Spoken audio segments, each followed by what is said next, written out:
Howdy, folks, and welcome back to another episode of Follow the Leader. I'm your host, Lee Larson, and y'all, I went down south and I brought us a great guest today. We have Dr. Lisa Barnett. Dr. Barnett, thank you for being here. Welcome. Thank you. Absolutely. Folks, Dr. Lisa Barnett is the Associate Professor of Religious History at Phillips Theological Seminary in Tulsa, Oklahoma. She has personally taught me. We did a class, or actually a couple classes actually, but the main one that I lean on heavily now in my writing is your history and religious class. That is your focus. When we talk about American history in Dr. Barnett's lens, it is also this heavy lens of how did the religion affect the religious landscape, the different denominations, the leaders. And of course, you wrote this awesome book, and we followers, listeners, we learned that I did not get the accurate cover, but this is her book, Peyote Politics. That's her correct book. She wrote a book on peyote politics to talk about exactly what the title is, the politics of peyote, which was used in indigenous worship. And I wanted to bring more to light, because there is quite a bit about indigenous worship that American citizens just don't know. So before we get into the material of the book, can you talk to us about your upbringing in Oklahoma? How did you get into religious history, indigenous history? Who are you? Yeah, yeah. So I actually grew up in a small town in north central Oklahoma called Blackwell, up in Kay County, surrounded by the Tonkawa and the Ponca, and then in another county over, the Osage and the Oto, Missouri, and so several, tribal affiliations around where I grew up. And after a career of teaching high school speech and debate, and that got me down to Texas, I decided to step away from that career, thinking I was going to be called to ministry. So I went to Bright Divinity School, but it was there that I really sort of fell back in love with the academy again, and particularly the religious history classes that I was taking.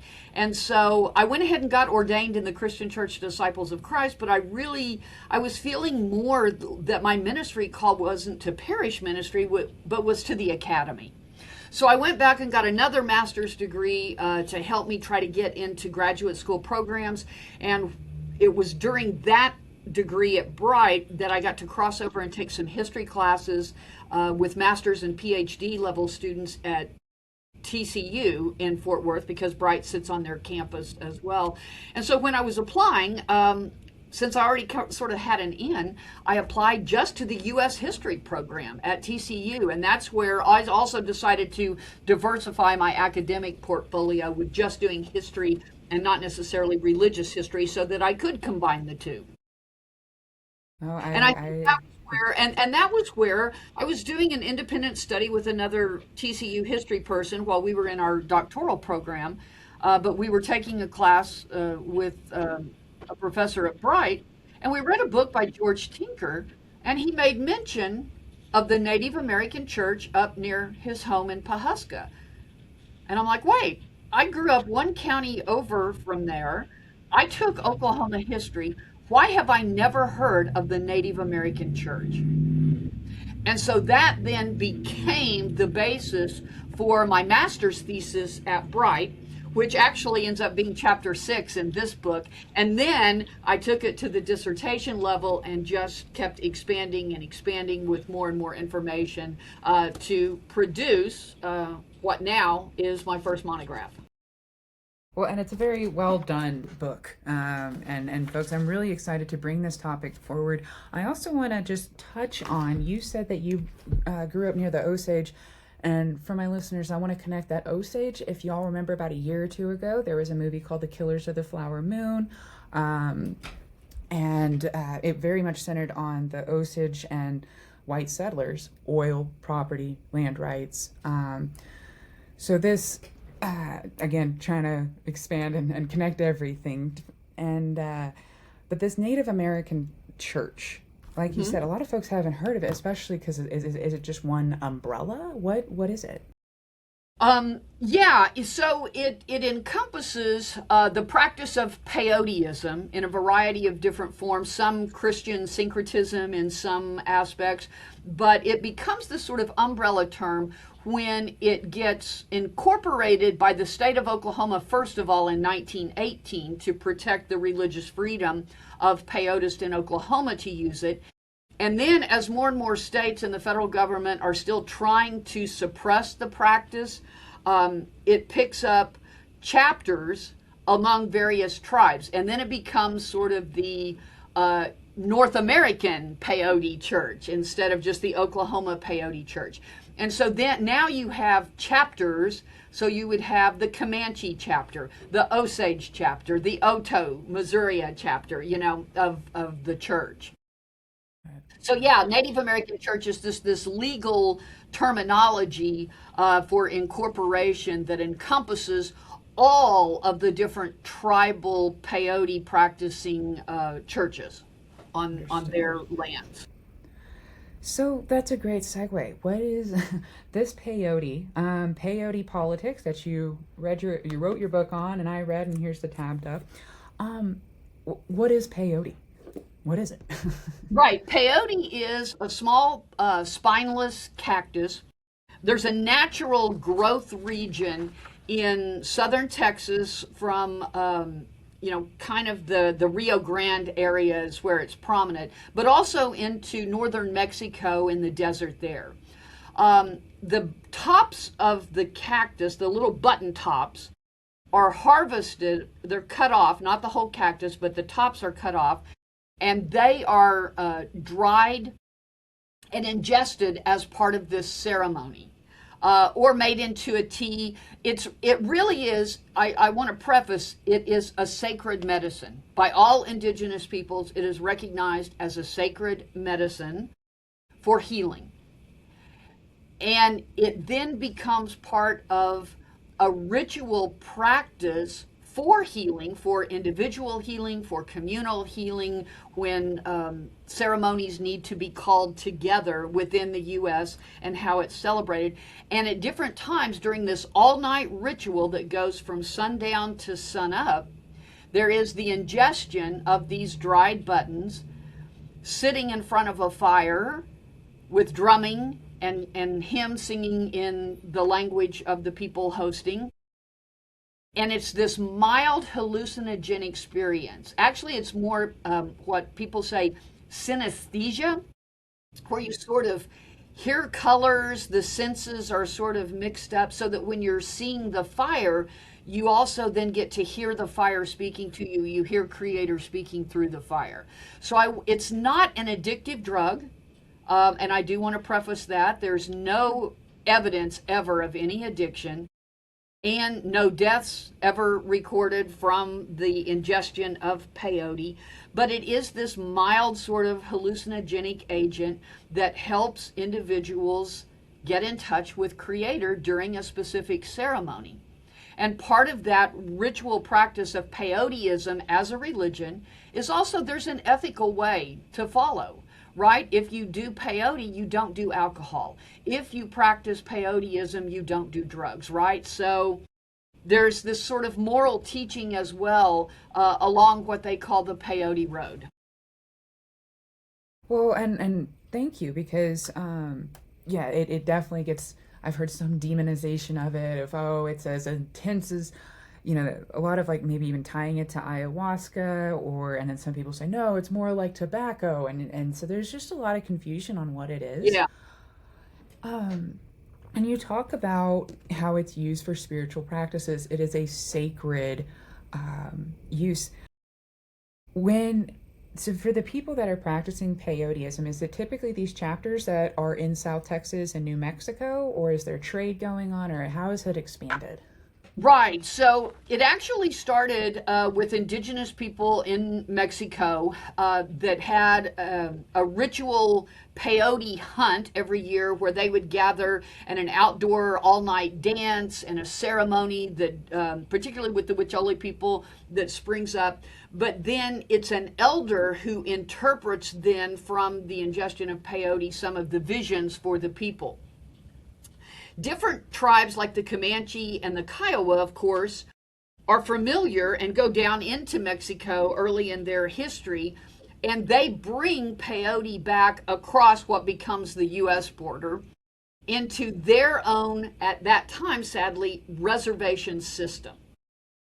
And once it hits the U.S. reservation system, the ceremony transforms tremendously from an outdoor all-night dancing to an indoor in the teepee where Indian agents on the reservation can't see what you're doing, right? So, and it moves into a very contemplative ceremony for hearing Creator speak, and not just to the roadman who organizes the ceremony, but anyone sitting in the circle can ingest the peyote and get a word from Creator. So very sort of egalitarian, which is why a lot of people have framed it as a new American religion that comes over probably in the mid-19th century, mid to latter part of the 19th century. We don't really know when, because we know it's first noticed like around 1880, which is the start of the time frame on my book, by white Indian agents, and they start reporting then that they're hearing word about this new ceremony. Well, thank you for clarifying that. One of the things that I'm glad you brought up reservations and indigenous history too, because very early on, and listeners, followers, we talk about this quite a bit. Early on, a lot of folks came to the United States to make it a Christian nation, but they couldn't decide on what that meant. There were also Jewish immigrants, and there were Muslim slaves. There was a lot, and then of course you had the indigenous, and so there was never a monolithic United States Christian definition, is what I'm trying to say. That the Heritage Foundation likes to say. They're like, oh, it's our heritage, and I'm like, which one? Whose? But how does, before we get too deep into the specifics of peyote politics, how was religion suppressed, or how did white European settlers impact indigenous faith, spiritualities from colonialism to, I guess, maybe 1850s or so? Right. Yeah, that's a great question. I need to give you an intake. No. Because by the time latter part of the 19th century that peyoteism gets discovered by a lot of these Indian agents and the missionaries then who are serving on those reservations, it's the Office of Indian Affairs, now the Bureau of Indian Affairs. By 1883, they've implemented a religious crimes code on the reservation to suppress things like the sweat lodge, the giveaway ceremony, any of the dancing ceremonies. And out of that, that's how we got current day powwows. In order to continue the dance as part of ceremonies, they transformed some of those into more secular practices in order to keep dancing. So by 1883, the Office of Indian Affairs is already trying to stamp out religion. You followed up with the ghost dance and Wounded Knee Massacre, right, that has taken place. And the ghost dance kind of goes underground, and it comes down to Oklahoma even, to a lot of the reservations. And that kind of, the ghost dance and peyoteism are happening sort of at the same time in Oklahoma. And so Indian agents and missionaries particularly, because by then you have Grant's peace policy that has broken up the reservation system and assigned different denominational groups to oversee in order to educate and to civilize Native Americans into try to bringing them into citizenship status. Because remember, at this time, they're not citizens of the United States. That doesn't happen officially until 1924. Which is wild when you consider that Native Americans have served in every war. I mean, exactly. They have given. Yeah. So 1924 is when peyote was relaxed. So sorry. No, that's when Native Americans got citizenship status. Okay. Between 1880 and 1937 particularly, which is where I sort of cut off the history of the book. there are these state efforts, there are federal congressional efforts to try to secularize this religious practice in order to ban it. And so they try to frame it as, well, it's an intoxicant, right? And we'll treat it like alcohol and try to ban it because this is during Prohibition, right? That's not working. Then they say, well, thanks to the Harrison, Narcotics Act and the Food and Drug Act, well, its effects are just like opium and cocaine and marijuana, so it's like a drug, and we can try to ban it like that. And at least until 1970, they're unsuccessful in getting any federal legislation passed to criminalize it as a narcotic. It happens in 1970, thank you, Nixon's war on drugs, right? Following the drug culture of the 1960s, when a lot of whites start going down to the natural growth region, peyote fields in Texas, and harvesting, trying to use it as a recreational drug outside of a ceremonial practice. And that's when it starts catching the attention of the federal government again in the 20th century, and that's when it gets declared and put on the Schedule 1 narcotic list, when it has no chemical properties related to being a Schedule 1. No, and like you said, if there's never been deaths, if you don't get violent, like if Right. it's not a public health or safety issue, like it's really clear that that this is discrimination. It is, and it goes back to the early missionaries who are on the reservations, and they're saying, "Oh, well, this all-night ceremony that typically happens on Saturday night, well, they're not going to want to come to church on Sunday morning to our church, right?"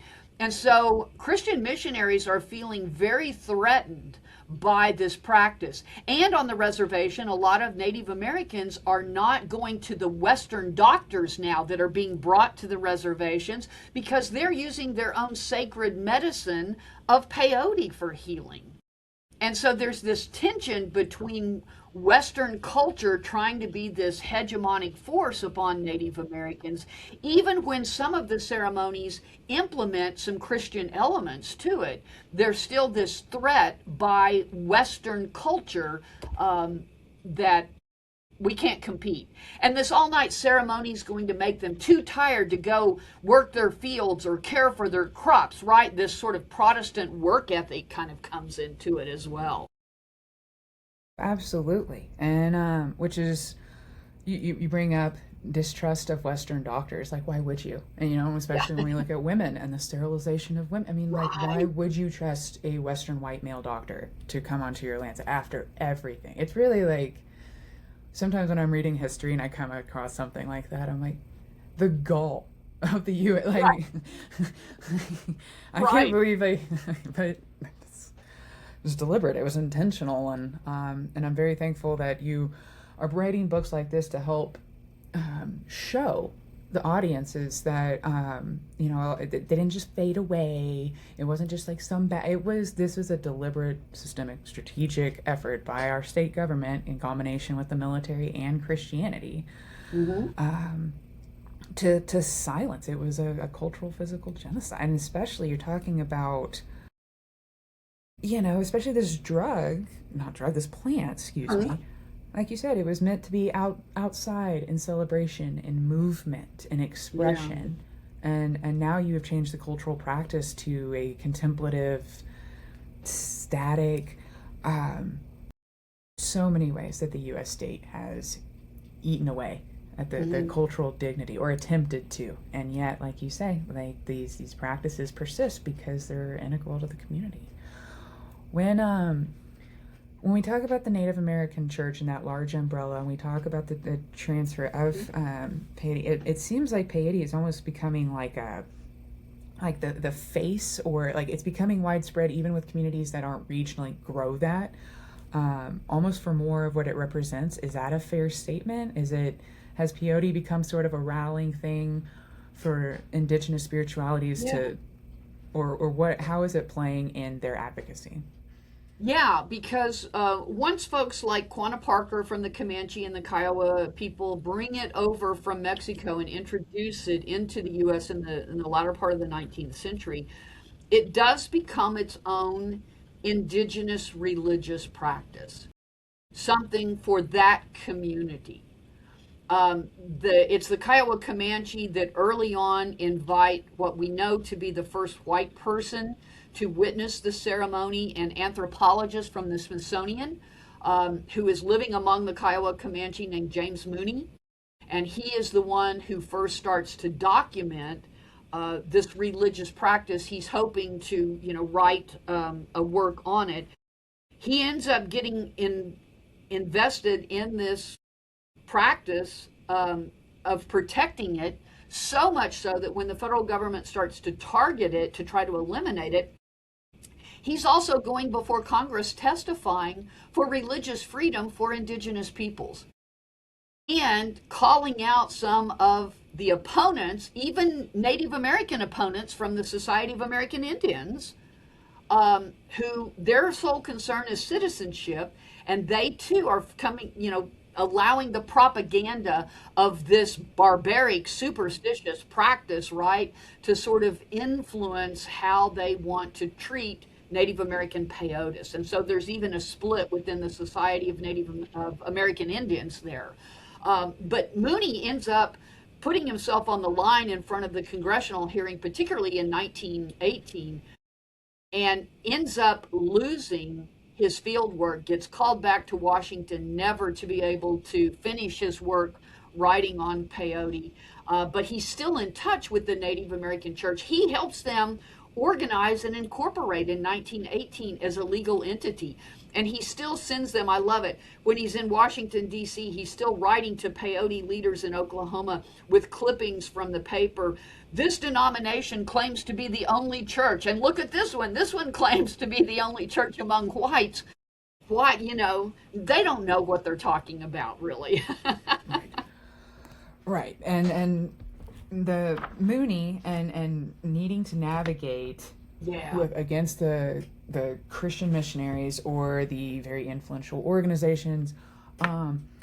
What was there any? You mentioned earlier that there might have been some Christian components in their ceremonies that they may have adopted. Yes, yeah. Can you speak a little bit about that? As it starts in what is now southwest Oklahoma with the Kiowa, Comanche, the Arapaho, it's very much indigenous with songs through the ceremony in language and stuff like that. As it moves a little further north in Oklahoma around 1818, there's a Caddo, Delaware medicine man named John Wilson who picks up peyote, but his own Catholicism helps him modify the ceremony. The altar where the peyote cactus, the buttons and stuff rest on it, gets elongated to form a cross.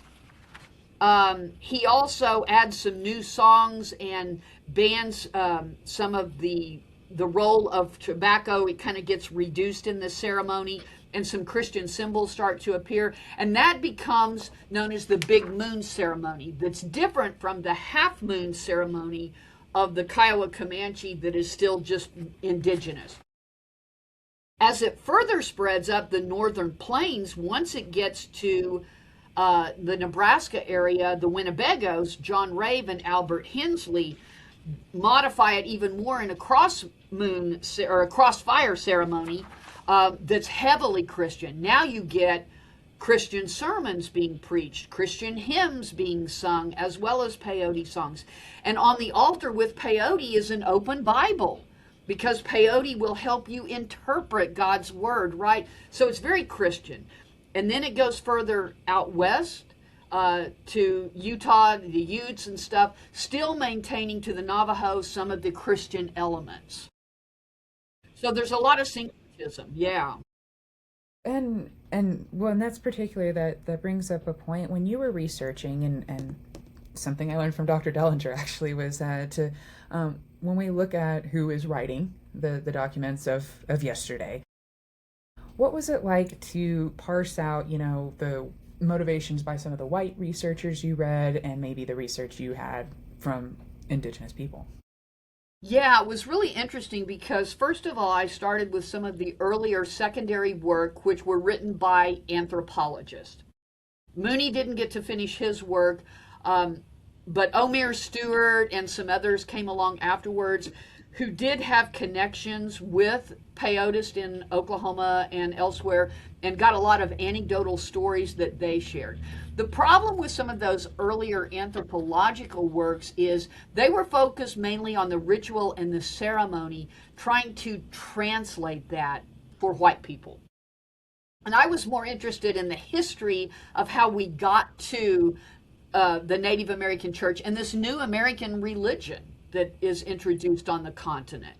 And so that's where then you read, of course, all of the Indian agent reports that get submitted every year to the Commissioner of Indian Affairs, and you start to get a sense that they're noticing something and they're unhappy with something. But what really set this apart was the fact that in the state constitutional debates in Oklahoma, in congressional hearings that were held, Native Americans were showing up to testify, and their testimonies are recorded in government documents, as well as newspaper articles, reporters who are there who are covering. And suddenly now you have indigenous voices from peyotists who are speaking that's preserved in the historical record.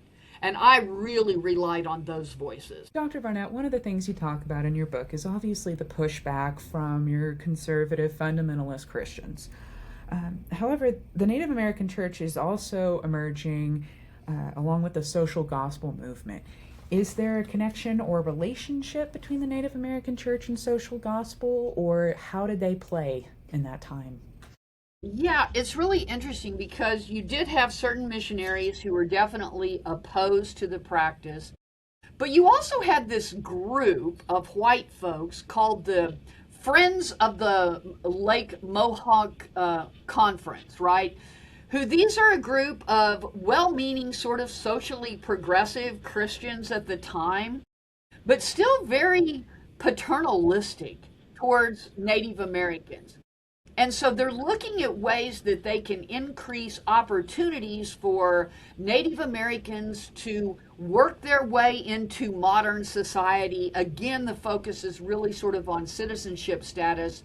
And they're not as favorable to the peyote practice as one would expect from a socially progressive sort of Christian standpoint, because they're totally missing the idea of religious sovereignty for Native peoples at that time. So just like some of the more fundamentalist missionaries, sort of the same thing coming out of the white progressive social gospel faction. Why, when we talk about culture and establishing Americanizing, there is a connection, like you said. They thought that because they stayed up on Saturdays doing their ceremonies, they wouldn't be able to make it to work, to church. And then you also brought up that Protestant work ethic. Can you share a little bit for the audience how Protestant Christianity, Yeah. how it was used and shaped in boarding schools? Yeah, and that's the thing. Of course, when students were sent away, usually removed from their home and taken to boarding schools, they're being indoctrinated into what someone has already determined to be American culture. Which includes a Christian component to it, and more often than not, a Protestant Christian component, all, depending upon the school.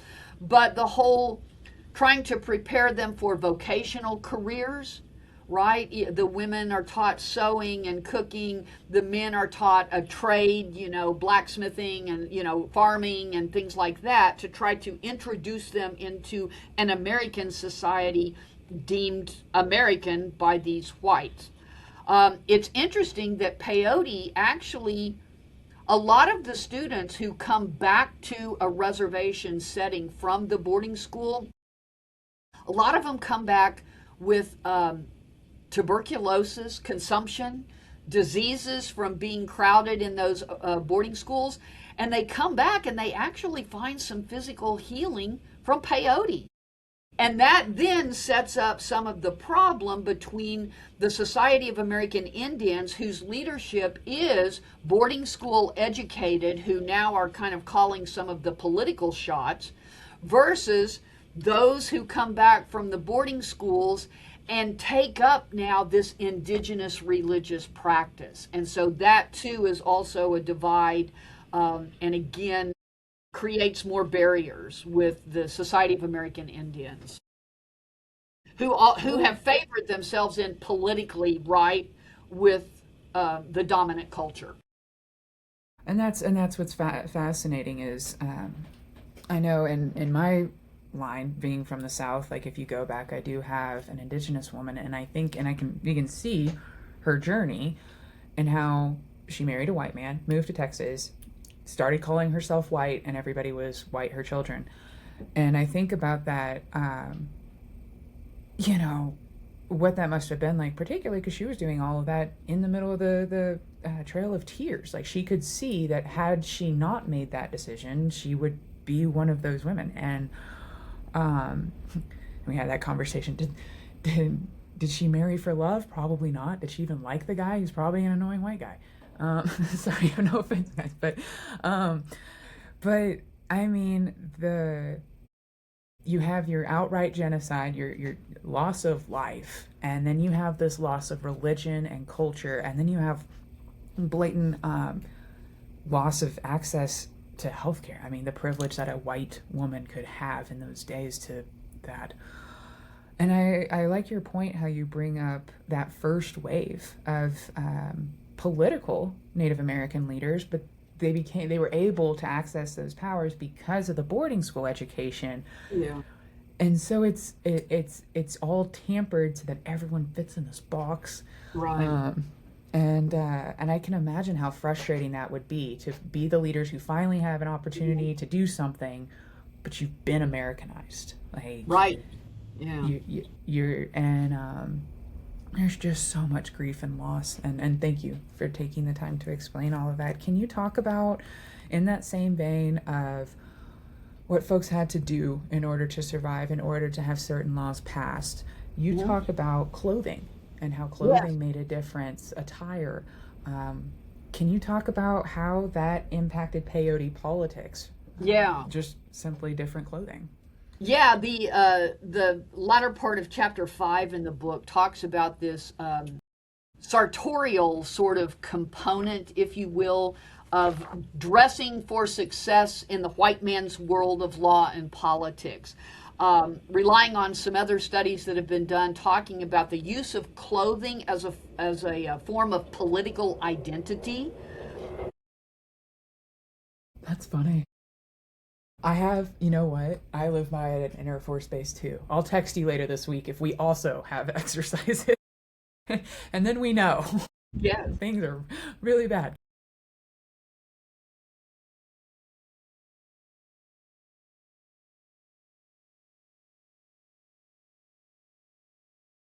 And I can stay a little past too if need be. I'm going to go back to that dressing for success stuff here. Oh, yeah. And I can re-ask the question too. Yeah. Yeah, why don't you re-ask the question, and then I'll kind of get into it now that the Jets have passed over here. You know, we've talked so much about the different ways that people have had to survive in the face of white American patriarchal supremacy. And one of the things that you talk about in your book is clothing, and how in order for Native American communities to advance their peyote politics, for them to use it, they had to dress a certain way. Can you talk about that? Yeah, that comes at the end of chapter 5, dressing for success in the white man's world of law and politics. Relying on some secondary sources, how the use of clothing is a form of political identity. And what kept cropping up was the reports of Indian agents noting how many Native peoples were dressed. Citizens' dress was the phrase, or citizens' clothing versus the blanket Indian sort of rhetoric. And so a lot of peyotes, particularly Quanah Parker, in Cache, Oklahoma, is wearing the native attire. But when he shows up in 1907 to testify before the Oklahoma Constitutional Convention, he and the other peyotists are all dressed in suit and tie, right? The white man's clothing, where they're adopting that. And then there's this point where one of the members of the Society of American Indians, who is vitrally opposed to the use of peyote. Her name is Gertrude Bonin. She also called herself Sikala Shaw, Yankton Sioux, educated at Carlisle, plays the violin, missionary among the Utes later on, but she is opposed to peyote. When she goes out to speak, she dresses, and her correspondence, her words, in an Indian costume, right? She dresses for how white people are expecting a Native American to show up when they come talk. And so she shows up in 1918 at the congressional hearings dressed in her, quote, costume. The Washington Times has her picture plastered on. And this is what gets James Mooney in trouble, because when he's testifying, he's saying she doesn't even know what her identity is. She's Northern Plains, but the dress that she's wearing is Southern Plains. The belt that she has on is a man's belt, not a woman's belt, from a different tribal affiliation. And it might be that the fan that she's holding might be a peyote fan. So she is just kind of thrown together this dress, expecting that this performative identity, right, for whites. And that, again, is what got Mooney in trouble. But there's also the phrase, too, Christian citizen, that also goes along with this citizen's clothing and citizen's dress that starts cropping up a lot more in the rhetoric. That's going to be another book for more research. Yeah. Well, and I'm glad you bring that up, is the performative, and especially when you've been indoctrinated, right? You've been, and it's just the whole story, right? Children taken from their communities, indoctrinated in a world completely different, and then those children grow up and then start to exploit, like, because now, and then they're walking into worlds. It's just so messy. It's heartbreaking, because, like, as you're saying and describing, but I think about, the division, because you have the Society of American Indians, you also have, then you have the state, you have the Bureau, you have these different churches, not churches, sorry, confederacies is probably a better, right? You see some groups starting to develop allegiances. Hold on, I wrote it down, but now I can't read my own handwriting. That's okay. Can you share with us a little bit about Oklahoma? Like, a lot of Native American news information comes out of this. Your book is printed by OU Press, Oklahoma University Press. Yes. What is that history of indigenous people in Oklahoma? Yeah, Oklahoma, was originally part of the carving out of what was supposed to be Indian territory. It becomes Oklahoma, and then there was a part of Kansas. And that was as a result of the 1830 Indian Removal Act for the 5 Southeast tribes to relocate from their ancestral homelands to Indian territory. It was supposed to be for perpetuity, eternally, right? Go west of the Mississippi and you can have this land. And then we know that didn't last long, and it started getting carved up. And then Kansas had their territory, and other tribes from the Great Lakes regions, from out west, from Texas, from the Northern Plains, get pushed into what was originally Indian territory for the 5 Southeast tribes, and those reservations get broken up and the land broken up even further to accommodate now, I think, what we have 39 tribal affiliations in what is the state of Oklahoma. And so it becomes sort of it's not necessarily the heart of Indian country, but with the broad representation of native tribes that are here. And certainly in peyoteism, it is the heart. of peyoteism as a religious practice in Indian country, because it comes from Mexico up to Oklahoma, and that American religion starts here and then spreads further north and further west. So that was one of the reasons why the University of Oklahoma was so interested, because of the centrality of the religious practice in Oklahoma. As well as, I will say, one of the big supporters of peyote, even though he was not a peyotist Native American, but he was an elected member of Congress in the early 20th century, Robert Owen, who was Cherokee, was one of the reasons why congressional legislation also failed, because he was like, even though I'm not a peyotist, I support their religious sovereign right to practice this religion. And again, I want to circle back, y'all. No deaths. There is no public health or safety issue with this that we Exactly. know of. Like, and yet here Yeah. we are with some, like alcoholism at its time too. Yes. You've talked about how those who follow Peyote or peyoteism, I call the religious practice, much like Methodism, Yeah. Presbyterianism. Yeah. But you talk about how it's a very specific belief system that uses this plant for purposes, and that they don't use alcohol and drugs. And we've seen so much about the introduction of alcohol to Native Americans, smallpox. There's just been so many things, genocide. Again, going back to it. Were there any instances of like the reverse, like where Native Americans introducing white folk to peyote at all, or any of these ceremonies, or was it very much the the big the big Yeah. threat consuming everything in its path, or like Right. So Mooney was the first anthropologist to be invited, and then others in the early 20th century got invited to the ceremony, primarily so that they could write about it in order to protect the right for the Native American church members to practice the use of peyoteism. It is still an indigenous ceremony. Now, because it's on the Schedule 1 drug list, it is highly regulated, and you have to have a membership card into the Native American church, right, to use it.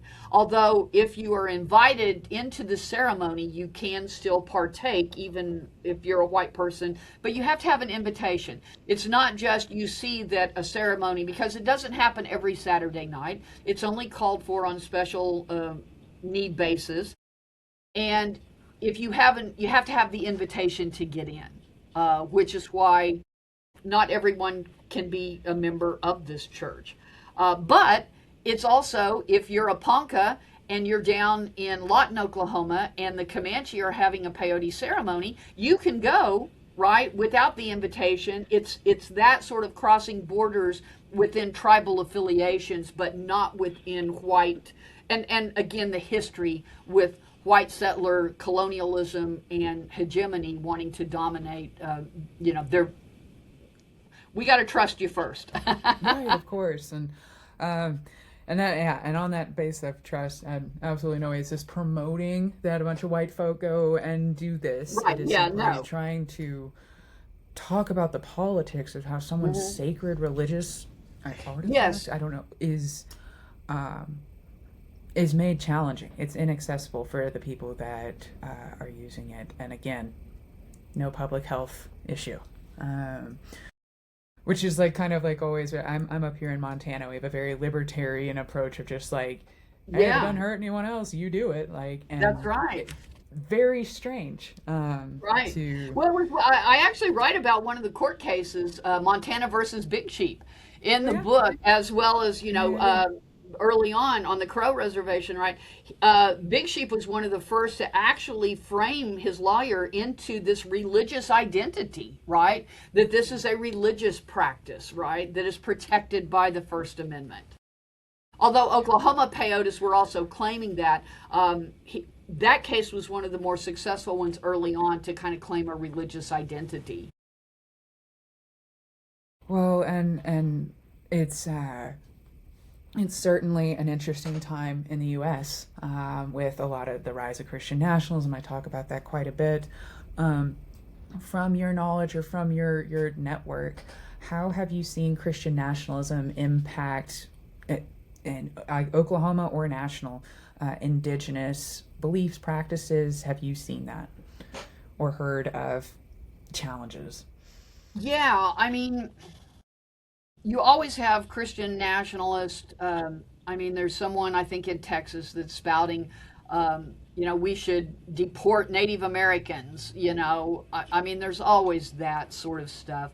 But in terms of the religious practice, I will say, one of the things that it's made it much more difficult to try to push back on getting peyote removed from the Schedule 1 drug list, because currently that means that Native Americans who are incarcerated can't have religious practices for them because it's a drug.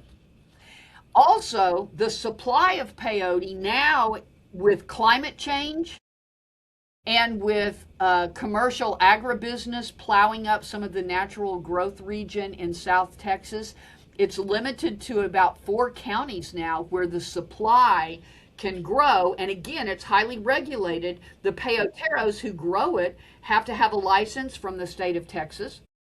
You have to have paperwork to go to Texas and have it cross state lines. But because it's on a Schedule 1 drug, while it still grows freely in the desert of northern Mexico, you can't bring it across the international border because that's drug trafficking right now. And so part of this Christian nationalism identity is Native Americans are trying to get it removed from the Schedule 1 drug list, but it's just impossible right now in the current political climate, I think, to make any inroads there. I hope that the next progressive person will recognize federal decriminalization of marijuana, Yes. and then also peyote, because Yes.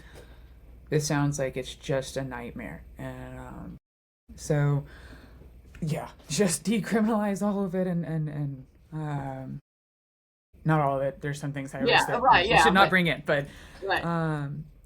well, okay. I am just floored. I feel like I could talk to you all about this, and because there's just waiting, everything is like one more. Oh, but then what about this? But we got to wrap it up, folks. We got to wrap up this conversation. Dr. Barnett, please tell us, how can we find your book? How can we learn more about either Peyote Politics or just you in general? Yeah. So OU Press carries the book. You can order it from there. Of course, you do have to pay some of the shipping costs that come with that. Or sometimes you get, yeah, that might have been a pre-order from the press. That came from the press. You need to call the press. You can also get it off Amazon, Barnes and Noble, any of your other, bookstore sites probably will have it. It is in hardback right now, hardcover only. It's not paperback yet. It usually takes a couple years to cycle, so that's why it's like a $45 cost with the book. But OU Press also has a little author's thing about me that has upcoming speaking engagements. But of course, you can find me on the Phillips Theological Seminary faculty directory website. My CV is constantly kind of updated and stuff there. But that's how you can get the book. And I try to get out at least in Oklahoma and Kansas in the area doing some public speaking events. And so if folks, want to have me come talk, they can, at least reach out via my email on the Phillips Theological Seminary faculty directory website, and we can talk about a Zoom option or, an in-person option if possible. Yeah, I was even thinking, again, another thing we could have talked about, but your relationship with the oh my gosh, it's out in Washington. I just draw a blank on it.